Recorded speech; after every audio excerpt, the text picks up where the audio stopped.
0.18 of a second ahead.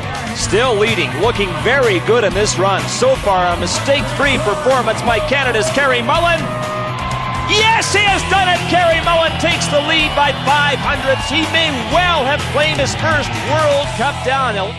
I think ski racing is a bit of a metaphor for what's happening in the economy right now and what's happening in business and in our lives. I think there's some new corners we need to negotiate, some new bumps and jumps we don't know what's on the other side of. And I think nowadays it feels a little bit like we're all going 97 miles an hour or 151 kilometers an hour. So I feel privileged to be invited here to share a little bit of my experience. After being on the squad a couple of years, I finally qualified to race in Kitzbuhel, Austria. Now I want to take you to Kitzbuhel, Austria right now, the most feared and famed downhill in the world. And as we go there, I hope you think about maybe some of the things we're hesitating on. When it's your first time to Kitzbuhel, you take the Autobahn. But as you go up the Hahnenkamm Bahn and then you step into the start gate of Kitzbuhel to have an inspection run, a look at this course you've been dreaming about your whole life, you click into your skis and you look down. Between your ski tips at the town below. And ironically, the only building big enough to make out from over 2 miles away is the hospital.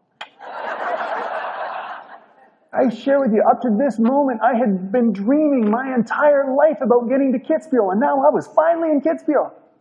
I didn't really want to be here. And I, as a young man, had to admit that I had a fear. And more important than the fear was my reaction to the fear was not serving me. Was I going to take this chance? If I was, I needed to develop a better response and a better reaction to fear. How could I do that?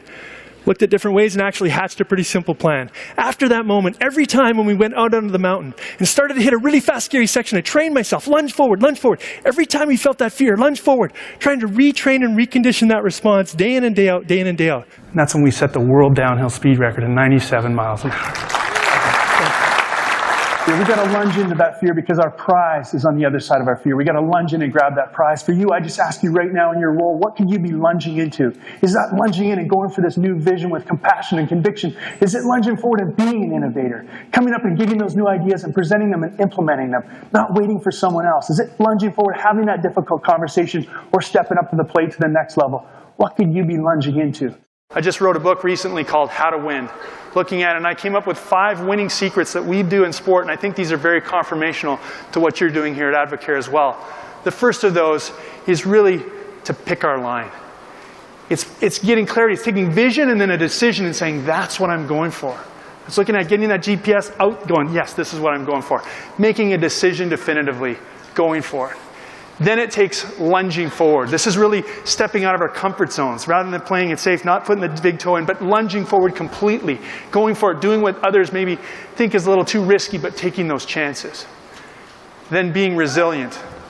Business, sales, sport, life, we all need resilience. We got to get back up. I actually read a book recently called The Resilience Factor, where they studied top producers in an array of industries and actually found they didn't get knocked down any less.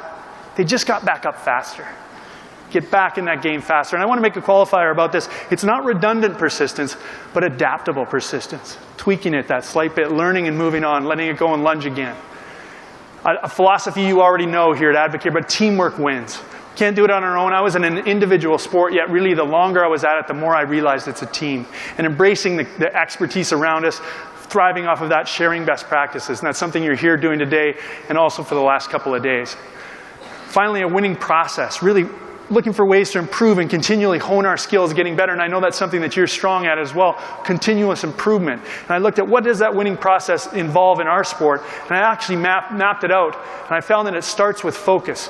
Really, we focus on what we're doing every single day, looking at that, and then preparing our minds, our bodies, our equipment, getting ready to be able to then executing it. After the execution, taking some time to assess what worked, what didn't, what can we do to get even better. Coming out of each meeting that you might have, what can we do to tweak it a little bit for the next time? Then taking a little time to relax and rejuvenate so that we can recover. I call this a process for success, really a process for improving and honing our skills. One of the things we knew we were the best at on our team was the way we sailed through the air. In fact, the media had coined us the Princes of Air. They said, you guys are the best. We said, all right.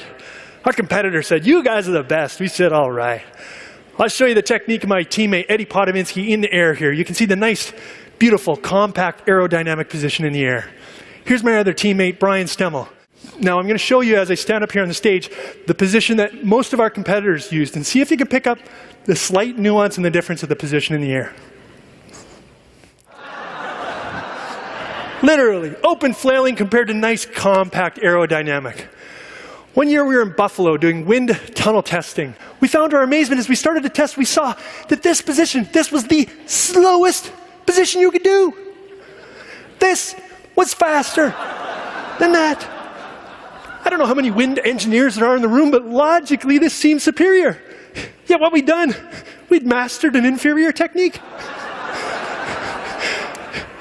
Here we were, executing the wrong thing perfectly. Great. By measuring beyond what seemed logical, we then saw specifically that's where we can improve. And once we saw that's where we can improve, that's what then prompted innovation. We were then able to come up with a new and a better way. You're the pros at what you do. I'm just encouraged to ask you the question, is there part of your process, or is there a technique for you that you could measure for even better results for you?